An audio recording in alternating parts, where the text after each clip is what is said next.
Hello বন্ধুরা, আজকে আবারও এসে গেছি নতুন আরেকটা ভিডিও নিয়ে। তো আজকে বানাবো ক্ষীর মালাই, অনেকে রসমালাইও বলে। তো সবার আগে নিয়ে নিচ্ছি পাউরুটি, গুঁড়ো দুধ আর চিনি, এখানে লিকুইড দুধ, এখানে আছে কিশমিশ, বাদাম, কাজু বাদাম। আর এবার আমি কড়াটাকে বসিয়ে দিয়েছি। এবার দুধটাকে আমি কেটে কড়ার মধ্যে দিয়ে দেব গরম হওয়ার জন্য। তো সবার আগে আমি দিয়ে দিচ্ছি দুধটাকে কেটে কড়ার মধ্যে ঢেলে দেব। আমি এখানে ঢেলে দিচ্ছি কড়ার মধ্যে দুধটাকে। এখন এক প্যাকেট দিয়েছি, আমি 2 প্যাকেটের মতো নিয়েছি। আর ওভেনের ফ্লেমটাকে একটু আমি এখানে 1000-এর মধ্যে রেখেছি।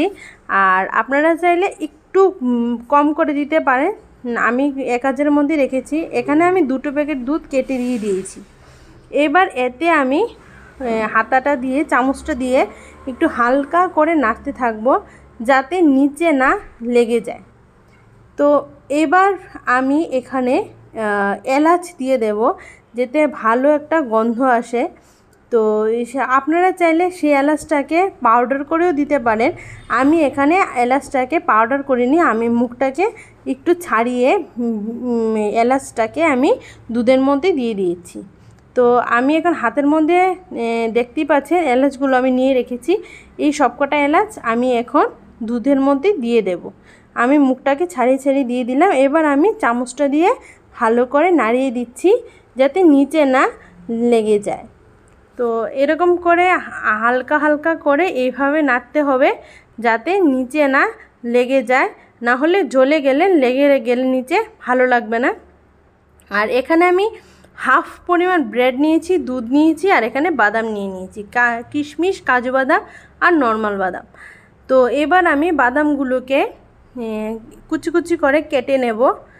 তো এবার আমি এটাকে জল থেকে ছেড়ে, জলটাকে ছাড়িয়ে ভালো করে ছেঁকে ছেঁকে তুলে নিচ্ছি বাদামগুলো। সেই বাদামটাকে আমি তুলে তুলে রাখছি। এবার আমি জলটাকে ছাড়িয়ে নিলাম। এবার আমি এই ছুরিটা দিয়ে বাদামগুলিকে একদম ছোট ছোট করে কেটে নেব। আমি এখানে সবকটা বাদামকে আমি কেটে নেব এইভাবে, যেভাবে দেখাচ্ছি এভাবে করে একটু বড় বড় করেই কাটবো। তাহলে যখন আমরা সেই মিষ্টিটা যখন মুখে দেব, তখন সেই বাদামটা যখন মুখে কামড়ে আসবে তখন সেটা ভালো লাগবে, একদম ভালো একটা ফ্লেভারও আসে। তো আমি এখানে সবকটা বাদাম কেটে নিয়েছি। আর এদিকে আমার দুধটাও প্রায় মোটামুটি শুকিয়ে এসছে, মানে ক্ষীর মতো হয়ে আসছে। এখানে আমি কাজু বাদামগুলোও কাটিনি, শুধু কাজু বাদামটা কেটেছি, কিশমিশটা কাটিনি। তো আমার এবার সবকটা বাদাম দুধের মধ্যে দিয়ে দিচ্ছি, দিয়ে আমি দুধটাকে আরেকটু নাড়তে থাকবো। তো আমি এখানে দুধটাকে আরও নাড়ছি যাতে ক্ষীরটা একদম ভালোভাবে পারফেক্টলি ক্ষীরটা হয়। এবার আমি এতে দিয়ে দেব চিনি। এখানে আমি 1.5 কাপের মতো চিনি নিয়ে রেখেছিলাম, সেই চিনিটা এখন আমি দুধের মধ্যে দিয়ে দেব। তো আমি এখানে কিছুটা চিনি রেখে দিয়েছি, একটু ক্ষীরটা হয়ে যাচ্ছে, আর বেশি চিনি দিইনি। আমি এখানে 1.5 কাপের মধ্যে চিনি দিয়ে রেখেছি। তো আমি চিনিটা দিয়ে দিলাম। এবার দুধটাও ফুটছে। এবার দুধটা যখন ভালো করে ফুটে একটু হালকাভাবে শুকিয়ে আসবে তখন গিয়ে ক্ষীরটা হবে।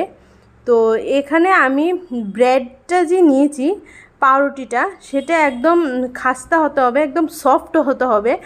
যদি এটা শক্ত থাকে তাহলে মিষ্টিটা একদমই ভালো হবে না। তো পাউরুটিটার সাইডগুলো আমি কেটে এটা বাদ দিয়ে দেব। এটা রেখে দিলে আবার অন্য কিছুতেও লাগানো যায়। আমি এখন এটার থেকে সাইডগুলো কেটে কেটে আমি বাদ দিয়ে দিচ্ছি। তো আমি সবকটা ব্রেডকে এইভাবে সাইডগুলো কেটে কেটে বাদ দিয়ে দেব। এইভাবে আস্তে আস্তে করে কাটতে হবে। আমার ছুরিটা একটু ধারটা একটু কম ছিল বলে একটু সাইড দিয়ে এমনি নিজেই হয়ে যাচ্ছিলো, মানে আরেকটু ভালো করে সাইডগুলো সুন্দর করে কাটা যেত। তো আমার ছুরিটার ধারটা কম ছিল বলে আমার কাটতে একটু অসুবিধা হচ্ছিল। তো আমি এইভাবে করে সবকটা ব্রেড আমি সাইডগুলোকে কেটে কেটে ফেলে দেব। আর দুধটাকে আরেকটু ভালো করে ফুটিয়ে নেব এরকমভাবে যাতে শুকিয়ে যায়। আর আমি এখানে ব্রেডটাকে আমি এভাবে করে কেটে নিলাম। আর দুধটাও দেখতে পাচ্ছেন পুরো শুকিয়ে আসছে, মানে ক্ষীর মতো হয়ে আসছে। তো হয়ে গেছে। এবার আমি কি করব, সেই গুঁড়ো দুধটার সাথে সেই চিনিটাকে আমি মিশিয়ে নিচ্ছি। যেহেতু আমি একটু চিনি রেখেছিলাম কিছুটা, সেখানে আমি 2 চামচের মতো চিনি দিয়ে দিয়েছি। আর ওই ক্ষীরটার থেকে একটু দুধ আমি এখানে মিশিয়ে দিচ্ছি। একটু আপনারা চাইলে আলাদা দুধও রাখতে পারেন। আমি এখানের থেকে দুধ দিয়ে আমি ক্ষীরটাকে, এখানে যে আমি পাউডার দুধের সাথে চিনি রেখেছিলাম ওই ক্ষীরটা দিয়ে আরেকটু ভালো করে মিশিয়ে নেব। তো আমি এখন দুধটা দিয়ে ভালো করে গুঁড়ো দুধটাকে আমি মিশিয়ে নিচ্ছি। ভালো করে একদম আঠালোভাবে মেশাতে হবে। যদি একদম জল হয়ে যায় তাহলে ভালো লাগবে না। একদম পাতলা তো করাই যাবে না, একদম যেভাবে ক্ষীর যেরকম হয় একদম আটা গোলার মতো একটু আঠাভাবে রাখতে হবে। দেখুন আমি কিভাবে গুলিয়ে রেখেছি। আমি কিন্তু একদম পাতলা একদমই করিনি, আমি একটু ক্ষীর মতো করেই রেখেছি। একদম শক্ত শক্ত থাকবে না, আবার একটু নরমও একদম হবে না, এরকমভাবে থাকবে যেরকমভাবে পাউরুটিটা এর ভিতরে দিলে একদম পাউরুটিটা দুটো পার্ট একসাথে লেগে থাকে, এইভাবে দিতে হবে। এইভাবে গুলিয়ে নেওয়ার পর এবার আমি দেখিয়ে দিচ্ছি কিভাবে করতে হবে। এখানে আমি একটা পাউরুটি নিয়ে নিলাম, এবার এটাকে আমি ভিতরে দিয়ে দিচ্ছি। এইভাবে আপনারা ভিতরে দেবেন, মাঝখানটাই ভিতরে দিতে হবে, সাইডে না, মাঝখানটা দিয়ে এবার এইভাবে উল্টে দিতে হবে। আমি এইভাবে উল্টে নিলাম, দেখতে পারলেন? এইভাবে উল্টে নিতে হবে, এরকমভাবে প্রত্যেকটা করতে হবে। আমি এইভাবে উল্টে নিয়েছি। এই দুধটা না দিলে আঠাটা লাগবে না। তো আমি আরেকটাও আবার দেখিয়ে দিচ্ছি। এইভাবে প্রথমে এইভাবে 1 চামচ কি 1.5 চামচ, এটা আপনাদের ইচ্ছে, 1 চামচের মতোই আমি এখানে দিয়েছি। তারপর এইভাবে উল্টে নেবেন, এইভাবে উল্টে এবার এটাকে এইভাবে যেরকম যাতে ক্ষীরটা যাতে না বের হয় এরকমভাবে রাখতে হবে। এইভাবে আমি প্রত্যেকটার মাঝখানে এরকমভাবে দিয়ে একটু উল্টে দেব। এভাবে 2 হাত দিয়ে এই সাইডটাকে, যাতে ক্ষীরটা যেন বেশি না হয়। যদি বেশি হয়, আমার এটা একটু বেশি হয়ে গেছে, পড়ে যাচ্ছিল, এরকমভাবে প্রত্যেকটার মাঝখানে ক্ষীরটাকে দিয়ে এটাকে উল্টে দিতে হবে।